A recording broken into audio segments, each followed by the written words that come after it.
বন্ধু বান্ধৱীসকল, আপোনালোকক পুনৰ এবাৰ স্বাগতম জনাইছোঁ মোৰ অন্য এটা ভিডিঅ'লৈ। তেন্তে পলম নকৰি আহকচোন আৰম্ভ কৰোঁ আমাৰ ধাৰাবাহিক উপন্যাস বৰষুণখন। বৰষুণ খণ্ড 8। কোনেও কাৰো মাত নুশুনে, ইমানেই জোৰেৰে শিল বৰষুণ আহিব ধৰিছে। কাষত থকা মায়া আৰু দীক্ষিতায়ো কাঞ্চনৰ মাতটোকে শুনি পোৱা নাই। খিৰিকীৰ গ্লাছৰ ফাঁকেৰে তিনিওজনীৰে বাহিৰখন চাই আছে। ৰাধাচূড়াজোপা বতাহত খুব নাচিছে, দুই এটা ডাল ভাঙি মাটিতো পৰিছে। শিলৰ কোবত ৰাধাচূড়াজোপাই আজি বৰ কষ্ট পাইছে। শিলেৰে যেন আজি গোটেই চৌপাশ বগা কৰি তুলিছিল। বহু সময় বৰষাৰ পিছত অলপ শান্ত হৈছে পৰিৱেশটো। শিলজাক কমিল, পাতলকৈ এতিয়া বতাহজাক আৰু লগত মিহি মিহিকৈ পাতলীয়া বৰষুণজাক পৰি আছিল। কাঞ্চন, বৰ ভয় খালোঁ দেই। হয় দেই মায়া, ইমান ডাঙৰ শিলাবৃষ্টি। এতিয়া বৰষুণ পৰি থাকক, কোনো কথা নাই, মাথো শিল হৈ বৰষি নপৰিলেই হ'ল। ঠিকেই কৈছ। বাৰু আহ, খাই লওঁ ভাতকেইটা। মায়াৰ ভোক নাছিল আজি, তাই খাবলৈ একেবাৰে মন নকৰিলে। দীক্ষিতা আৰু কাঞ্চনে ভাতকেইটা খালে। লাহে লাহে সন্ধ্যা লাগিল। এতিয়া বৰষুণো নাই, বতাহজাকো নাই। পৰিৱেশটো একেবাৰে ঠাণ্ডা লগাই গুচি গ'ল বৰষুণজাক। ক্ৰমান্বয়ে ঠাণ্ডাটো বেছি হ'বলৈ ধৰিলে। এনেও নৱেম্বৰ ডিচেম্বৰ মাহত ঠাণ্ডা যথেষ্ট পৰে, তাতে শিলাবৃষ্টি। কাপোৰৰ মাজত সোমাই আছিল গোটেইকেইজনী। ওলাই আহিবলৈ যেন কাৰোৰে মন নাছিল। পৰীক্ষাও সিহঁতৰ ওচৰ চাপিছে যিহেতু, সেইবাবে কাঞ্চনে কিতাপখনকে চাই আছিল। কিতাপখনৰ মাজ পৃষ্ঠাত তাই দেখা পালে ৰঙা ৰাধাচূড়া এপাহ। হয়, তাইৰ প্ৰথম দিনা বুটলি অনা সেই ৰঙা পাহ। লগে লগেই তাইৰ মনটো বাহিৰলৈ গুচি গ'ল। ঐ দীক্ষিতা, ঐ মায়া, ব'লা অলপ বাহিৰৰ পৰা আহোঁ। কিবা হৈছ নেকি? বাহিৰত কিমান ঠাণ্ডা পৰিছে দেখা নাই জানো? একো নহয়, ব'ল না, ৰাধাচূড়াজোপাৰ কাষৰ পৰা আহিম। নাযাওঁ দেই এতিয়া, পহ পহ। কাঞ্চন সিহঁতৰ বাবে ৰৈ নাথাকিলে। কাপোৰখন আঁতৰাই তাই বাহিৰলৈ আহিল। উফ, সঁচাকৈ বাহিৰত হাড় কঁপোৱা ঠাণ্ডা। ৰাধাচূড়াজোপাৰ ওচৰলৈ গ'ল তাই। চাৰিওফালে ৰঙাৰে ভৰি আছে। তাই ওপৰলৈ চালে। গছজোপা যেন লঙঠা হৈ পৰিছে। দুই এটা ডাল অ'ত-ত'ত পৰি আছে। বুকুখন যেন তাই বিষাই গ'ল। ৰাধাচূড়াজোপাই যেন বৰ কষ্ট পালে আজি। হাঁহিটো যেন আজি হেৰাই গ'ল, তাইৰ লগতে ৰাধাচূড়াজোপাৰো। মনটো মাৰি তাই ৰুমলৈ আহিল। কৰিডৰটোৰ ওচৰতে তাই কুঁৱলী বা আৰু যন্ত্ৰণা বাক লগ পালে। কাঞ্চন? অঁ বা, ক'লৈ গৈছিলা? বাহিৰলৈ। ইমান ঠাণ্ডাত? ৰাধাচূড়াজোপা তললৈ। কিয়? আজি যেন বৰ কষ্ট পালে ৰাধাচূড়াজোপাই। তাকেই, যিহে শিল বৰষুণ।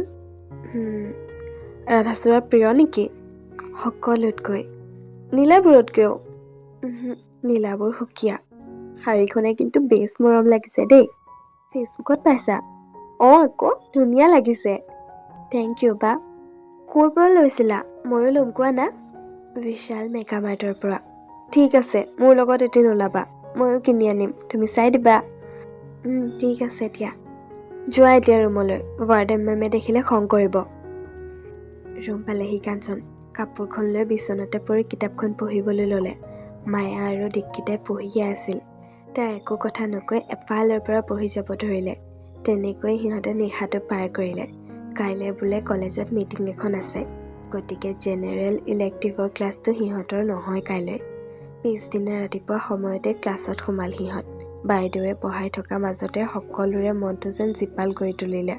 হয়, এই পৰীক্ষাটো শেষ হোৱাৰ ঠিক এসপ্তাহ পিছতেই কলেজ উইক আৰম্ভ হ'ব। বাইদেউৰ কথাত গোটেই ক্লাছটো আনন্দৰে ভৰি পৰিল। সকলোৰে যেন মনটোত বিৰাট ফূৰ্তি। ধুনীয়াকৈ পৰীক্ষাটো শেষ কৰি কলেজ উইকৰ বাবে সাজু হ'বৰে হ'ল। লাহে লাহে বৃন্দাবনতো ইয়াৰেই ঢৌ আহিবলৈ ধৰিলে। সকলোৰে মুখে মুখে কলেজ উইকৰ কথা। ক'ত কেনেকুৱা ধৰণৰ খেল হ'ব, ক'ত কোনে অংশগ্ৰহণ কৰিব, কোনে গান গাব, কোনে নাচিব, কোনে অভিনয় কৰিব, কোনে ৰসাল কথাৰে আমোদ দিব সকলোকে, ইত্যাদি ইত্যাদি কথাৰে ভৰি আছে আজিকালি বৃন্দাবনৰ চৌহদ। আজি পিছে কাঞ্চন বৃন্দাবনলৈ এপাকো যোৱা নাই। জীয়াহঁতৰ লগতে বহি ক্লাছতে কথা পাতি আছে। এবাৰলৈ কাঞ্চনৰ মন আছিল যদিও জীয়াহঁতৰ কথাবোৰক এৰি যাবলৈ মন কৰা নাছিল। একেখন বেঞ্চতে জীয়া, কাঞ্চন, মেঘালী আৰু মায়া বহি আড্ডা মাৰি আছিল। আজিৰ ক্লাছ সিহঁতৰ শেষ। ৰুমটোত সিহঁত কেইজনীৰ বাদে আন কোনো নাছিল। সকলো বৃন্দাবনলৈ গুচি গৈছিল। ছাৰ বাইদেউ সকলো হয়তো মিটিঙত ব্যস্ত। আকৌ অহা যোৱা কৰা সিহঁতে দেখা পোৱা নাই। সিহঁতো ওলাই আহিল ৰুমৰ পৰা। অনিল বৰাৰ প্ৰেক্ষাগৃহত মিটিংখন হৈ আছে। ধুনীয়াকৈ ডাঙৰ গছজোপাক আৱৰি ধুনীয়াকৈ বনাই থোৱা বহা ঠাইখনতে বহিল সিহঁতে। কাঞ্চনে কেতিয়াও অডিটৰিয়ামৰ ভিতৰভাগ দেখা পোৱা নাই। প্ৰায়ে দুৱাৰকেইখন মাৰিয়ে থয়, প্ৰয়োজনতহে কেতিয়াবা খোলে। সিহঁত বহা ঠাইখন লাহে লাহে ভৰি পৰিল। কাঞ্চন বহিছা? ছোৱালীকেইজনী মানে তাইক মাতিলে। বহিছোঁ দিয়া। কাঞ্চন, বৃন্দাবনত সেই কৃষ্ণচূড়াজোপাক আৱৰি ধুনীয়াকৈ বহিবৰ বাবে বনাই থোৱা ঠাইখিনি এবাৰ চাই আহোঁগৈ ব'ল আকৌ। ব'ল। আমি তাত বহাই নাই নহয়। আহিল সিহঁত ঢাপলি মেলি, কিন্তু ঠাই নাপালে। কোনোবা বহিয়ে আছে। আজি কাঞ্চনহঁত বৃন্দাবনত বহা নাই।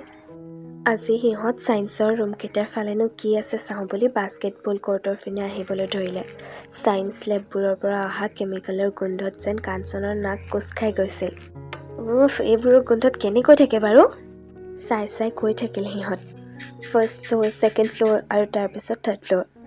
গোটেইকেইটাতে সিহঁতে এফালৰ পৰা বিজ্ঞানৰ পৰিৱেশটো চাই আহিবলৈ ধৰিলে। এটা জোৰাত হাত চাপৰি অনিৰ্বাণৰ বাবে। অনিৰ্বাণ? লগে লগেই ৰৈ গ'ল কাঞ্চন। ওপৰলৈ চালে। Room number 27, department of chemistry. Basketball কৰ্টটোৰ মুখতে আছে ডিপাৰ্টমেণ্টটো। চালে ৰুমটোলৈ খিৰিকীখনৰ ফাকেৰে। এজাক ল'ৰা ছোৱালী আৰু লগত এজাৰি হাত চাপৰি। অনিৰ্বাণৰ বাবে মনতে আচৰিত হৈ নিজক সুধিলে কাঞ্চনে। আগলৈ বৰষুণৰ এইটো খণ্ড ইমানতে সামৰণি পৰিল। যদিহে আপোনালোকে বৰষুণৰ আহিব লগা খণ্ডবোৰ শুনিবলৈ বিচাৰে, তেনেহ'লে মোৰ চেনেলটো ছাবস্ক্ৰাইব কৰি ৰাখিব আৰু কমেণ্ট এটা কৰি কেনেকুৱা পালে জনাবলৈ নাপাহৰিব। ধন্যবাদ। আজিলৈ আহিছোঁ দেই।